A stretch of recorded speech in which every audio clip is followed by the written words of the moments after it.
आज बात करते हैं भारत की सबसे दर्दनाक रेल त्रासदियों में से एक की, बहानागार रेल हादसे की। ये एक कोशिश है उन भयानक पलों को समझने की जो उस रात घटे थे। तारीख थी 2 जून 2023 और जगह थी ओडिशा के बालासोर जिले का बहानागा बाजार रेलवे स्टेशन।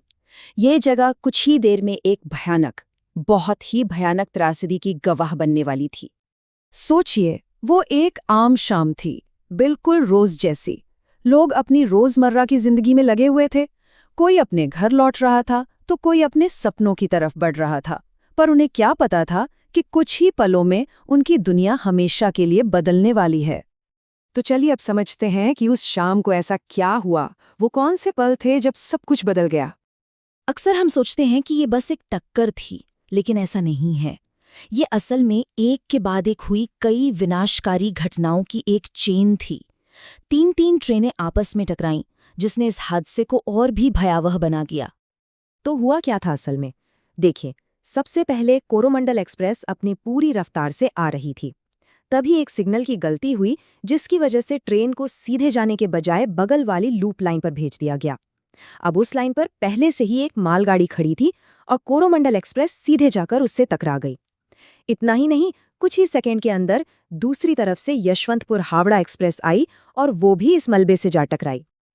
और इस टक्कर का जो नतीजा था वो बस एक भयानक मंजर था। चारों तरफ बस पलटे हुए डिब्बे, लोहे के बिखरे हुए टुकड़े और हवा में सिर्फ खून और चीखें थीं। हर तरफ मौत और दहशत का माहौल था।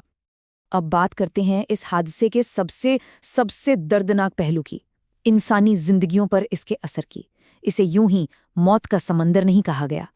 इस हादसे में 1000 से भी ज्यादा लोग घायल हुए। जरा सोचिए, ये आंकड़ा ये बताता है कि तबाही कितनी कितनी बड़ी थी। और 200 से ज्यादा जानें चली गईं। हर एक नंबर के पीछे एक पूरी कहानी थी। एक परिवार था जिनकी दुनिया उस रात हमेशा हमेशा के लिए उजड़ गई। लेकिन आंकड़ों से कहीं ज्यादा दर्दनाक थी वहां की असलियत।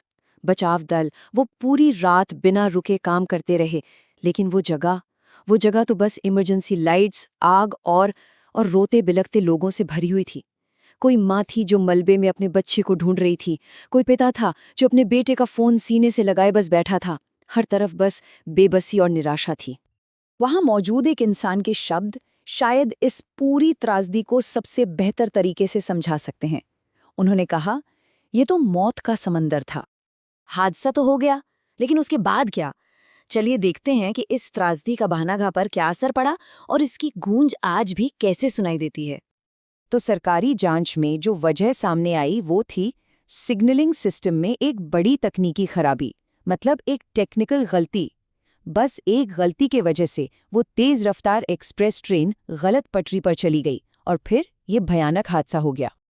इस हादसे ने पूरे देश को हिलाकर रख दिया। इसे भारत के सबसे बड़े ट्रेन हादसों में से एक माना गया और इसने रेलवे सुरक्षा पर एक बहुत बहुत ही गंभीर बहस छेड़ दी। लेकिन जानते हैं, इस हादसे का असर सिर्फ जांच और रिपोर्ट तक नहीं रुका।